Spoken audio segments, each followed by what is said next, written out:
बहुत हंसते हंसते खेलते खेलते हम इनको सीख जाएंगे और इस तरीके से सीख जाएंगे कि इनको कभी भी लाइफ में नहीं भूलेंगे। आपको क्या करना है, आपको बस करना इतना है कि आपको वीडियो के लास्ट तक जरूर बने रहना है, सो दैट आप इनके लिए अपनी जो अंडरस्टैंडिंग है उनको डेवलप कर पाए। इडियम्स एंड फ्रेजेस की सीरीज में आज मैं आपके लिए लेकर आई हूँ 10 और इडियम्स, जो बहुत ही इंटरेस्टिंग वे में हम इनको करने वाले हैं। कोई प्रेशर नहीं लेंगे, बस बहुत हंसते हंसते खेलते खेलते हम इनको सीख जाएंगे और इस तरीके से सीख जाएंगे कि इनको कभी भी लाइफ में नहीं भूलेंगे। आपको क्या करना है, आपको बस करना इतना है कि आपको वीडियो के लास्ट तक जरूर बने रहना है, सो दैट आप इनके लिए अपनी जो अंडरस्टैंडिंग है उनको डेवलप कर पाए और को रिलेट कर पाओगे कि कैसे हमें इन्हें लर्न करना है। बिकॉज इनको हम लर्न तो करते हैं बट भूलते बड़ी जल्दी है। अगर आपको भी सेम प्रॉब्लम है तो अच्छे से वीडियो को देखिएगा, स्किप मत कीजिएगा, क्योंकि अगर आप स्किप करके वीडियो को देखोगे तो आई थिंक वो अंडरस्टैंडिंग आप डेवलप नहीं कर पाओगे इनको लेकर। तो चलिए बस देर किस बात की। और हाँ, अगर आपने अभी तक मेरा चैनल सब्सक्राइब नहीं किया है, do subscribe my channel. Video अच्छी लगे तो लाइक जरूर कीजिएगा। तो चलिए स्टार्ट करते हैं आज की वीडियो। पहला इडियम है हैंड एंड ग्लव। देखिए हैंड जानते हैं सभी, हैंड में ही ग्लव्स पहने जाते हैं। तो देखिए हैंड एंड ग्लव क्या है, ऐसा तो नहीं है कि सिंपल सा है कि भाई हैंड एंड ग्लव की बात हो रही है, नहीं। हैंड एंड ग्लव का मीनिंग है यहाँ पे, क्योंकि जब हम हैंड में ग्लव्स को पहनते हैं तो दोनों एक दूसरे के बहुत क्लोज होते हैं, राइट। तो बस इसका मीनिंग यही है। क्या है इसका meaning? Very close. Hand and glove कैसे होते हैं उनकी, जब हम पहन के रखते हैं ग्लव्स को तो वेरी क्लोज होते हैं। तो बस इसका मीनिंग वेरी क्लोज है, राइट। इंटीमेट भी कह सकते हैं, वेरी इंटीमेट, ठीक है, या फिर हम कह सकते हैं वेरी क्लोज। नेक्स्ट देखिए, leave no stone unturned. Meaning देखिए, लीव छोड़ना होता है, नो स्टोन कोई भी स्टोन नहीं छोड़ा, अनटर्न टर्न होता है टर्न कर देना, है ना, हटा देना अपनी जगह से। तो कोई भी स्टोन टर्न किए बिना नहीं छोड़ा। यहाँ पे इमेजिन कीजिए कि आपका कुछ खो गया था, वहां पे स्टोन्स थे बहुत सारे, और आपने क्या किया, उसको ढूंढने के लिए आप सारे स्टोन्स को टर्न कर दिया कि अच्छा कहीं इसके नीचे नहीं है, तो फिर दूसरा टर्न किया, तीसरा टर्न किया, सारे के सारे स्टोन जो थे वो क्या कर दिए, टर्न कर दिए। मीन्स आपने कोई भी स्टोन अनटर्न नहीं छोड़ा, मीन्स आपने अपना पूरा एफर्ट किया। तो यही तो मीनिंग है इसका। क्या करना है, try one's best, try one's best, या फिर ऐसे कह सकते हैं ट्राई बेस्ट, इतना भी कह सकते हैं, ट्राई बेस्ट भी कह सकते हैं कि पूरी मेहनत करना, पूरा बेस्ट अपना देना, या फिर ट्राई वंस बेस्ट, पूरी मेहनत करना। नेक्स्ट देखिए, मूव हेवन एंड अर्थ। देखिए मूव होता है मूव करना, है ना, हिलाना, या फिर जाना। यहाँ पे जाना भी हम कह सकते हैं कि हम मूव हो गए, हम एक जगह से दूसरी जगह पे मूव भी तो होते हैं, तो हम उसको क्या कहते हैं, मूव हो जाना। तो जाना, कहाँ पे जाना, हेवन में भी जा रहे हैं एंड अर्थ पे भी आ रहे हैं। अब हेवन में जाना कोई इजी टास्क तो नहीं है, ठीक है, ये पूरी अर्थ पे जाना कोई इजी टास्क तो नहीं है। तो हम क्या कर रहे हैं, हम मूव हो रहे हैं heaven and earth. Heaven and earth में मीन्स कोई इजी काम नहीं है। हेवन एंड अर्थ में मूव होना मीन्स हम क्या कर रहे हैं, हम अपना बेस्ट कर रहे हैं। आपने हिंदी में कहावत सुनी होगी, आकाश पाताल एक कर देना, वो यही है।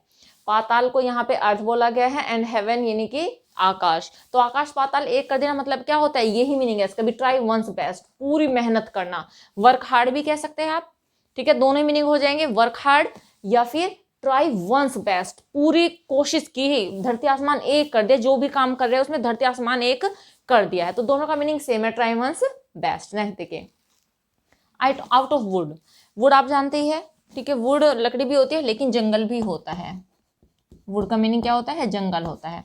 तो इमेजिन कीजिए कि अगर कोई जंगल में फंस गया है, तो जंगल में फंसने के बाद कैसी सिचुएशन होगी उसकी, बहुत ही ज्यादा बेकार होगी। क्यों? क्योंकि भाई वाइल्ड एनिमल्स होते हैं वहां पे, तो जान का खतरा बना हुआ है वहां पर। लेकिन अगर कोई उस वुड से क्या हो जाए, आउट हो जाए, बाहर निकल आए, जंगल में फंस गए थे लेकिन एट लास्ट क्या हुआ, उस जंगल से क्या हो गए, आउट आ गए, बाहर आ गए, जंगल से बाहर आ गए। इसका मतलब क्या है, आउट ऑफ ट्रेवल या आउट ऑफ डेंजर कह सकते हैं। भाई जंगल में क्या था, खतरा ही खतरा था, लेकिन जब हम उससे आउट हो गए तो क्या हो गए, हम आउट ऑफ डेंजर हो गए, भी खतरे से बाहर निकल के आ गए। क्लियर? होप समझ में आ गया होगा। नेक्स्ट देखिए, आउट ऑफ स्पिरिट। अब देखिए वैसे तो स्पिरिट का मतलब आत्मा होती है, लेकिन ऐसे जरूरी नहीं है कि हर जगह इसका मीनिंग आत्मा ही हो। इसका मीनिंग होता है उत्साह, ठीक है, किसी भी काम को करने का क्या होता है, उत्साह होता है।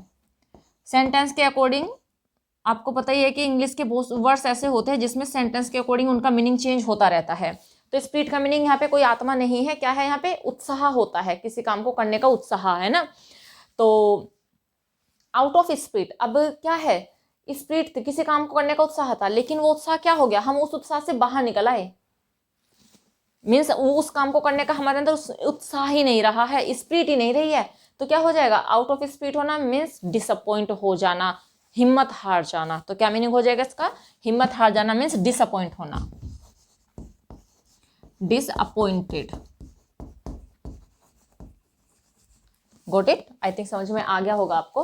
बस ऐसे कर लें, out of spirit means spirit उत्साह होता है, मीनिंग भी, क्योंकि इनका मीनिंग आपको आना चाहिए। अगर आपको इनका मीनिंग नहीं आएगा तो आप प्रॉपरली इनका मीनिंग नहीं निकाल पाओगे। तो स्पिरिट को याद कर लीजिएगा, यहाँ पे है उत्साह। नेक्स्ट देखिए, नाउ एंड देन, नाउ होता है अब, एंड देन तब, अब तब, अब तब मीन्स कोई काम अभी कर रहे हैं, फिर बाद में कर रहे, तब कर रहे, अब कर लेंगे, तब कर लेंगे, राइट। तो मीन्स कोई काम कंटिन्यू नहीं हो रहा है, अब हो रहा है फिर बाद में हो रहा है, अब हो रहा है फिर नाउ देन, अब हो रहा है फिर बाद में करेंगे, ठीक है बाद में कर लेंगे। तो मतलब क्या है, कोई काम कंटिन्यू नहीं है, मीन्स ओकेशनली कोई काम हो रहा है। तो इसका मीनिंग क्या हो जाएगा, ओकेशनली।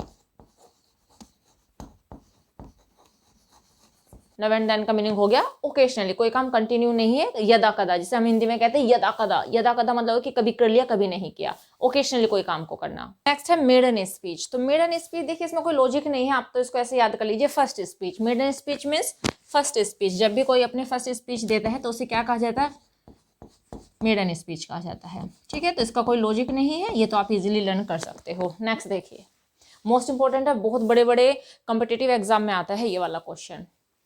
नेक्स्ट देखिए, हार्ड नट टू क्रैक। देखिए हार्ड नट, हार्ड बहुत ज़्यादा कठोर होता है, नट आप जानते ही है, ठीक है, एंड क्रैक होता है तोड़ना।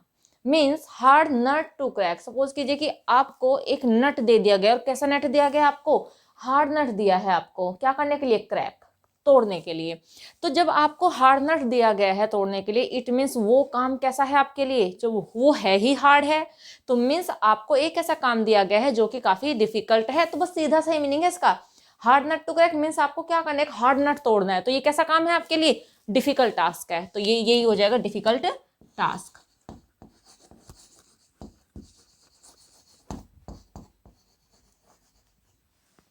Hard nut to crack means difficult task. Next देखिए, heart and soul. Heart, heart होता है, ठीक है, सोल आत्मा होती है। तो हर्ट एंड सोल, लेकिन यहाँ पे हम सोल का मतलब ये नहीं है कि हम यहाँ पे आत्मा नहीं लगाएंगे, यहाँ पे हम हर्ट का मतलब लगाएंगे दिल, एंड सोल का हम लगाएंगे पूरे मन से।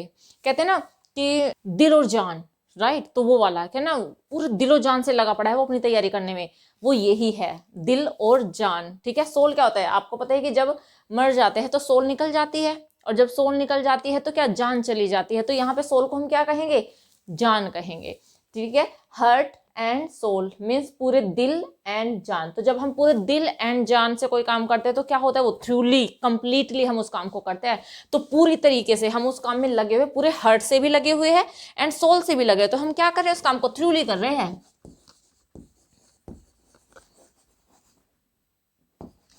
कैसे कर रहे हैं हम उस काम को, थ्रूली, पूरी तरीके से लगे पड़े हैं, पूरी तरीके से, ठीक है। थ्रूली का मतलब क्या होता है, पूरी तरीके से, completely. Next, in a nutshell. Nutshell यानी कि नट शेल में, नट आपको पता ही है, ठीक है, शेल क्या होता है, घर, एक तरीके से। तो नट को जब हम फोड़ते हैं, आप अखरोट को ले लीजिए, ठीक है, या फिर आप नट में आप बादाम को ले लीजिए। तो बादाम को जब हम तोड़ते हैं तो जो उसका कवर होता है, ठीक है, तो वो शेल ही होता है। जितने भी नट होते हैं जो जिनमें वो पाए जाते हैं, जिनसे उनको बाहर निकाला जाता है, उनका शेल में से एक तरीके से घर होता है उनका। तो कितना बड़ा होता है वो, छोटा सा ही तो होता है नट शेल।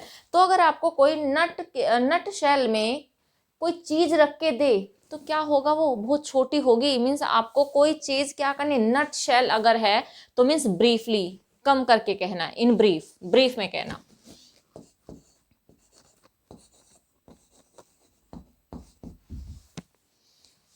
तो देखिए आप इसको ऐसे लर्न कीजिए कि इन अ नट शेल मीन्स नट का जो शेल होता है बहुत छोटा सा होता है।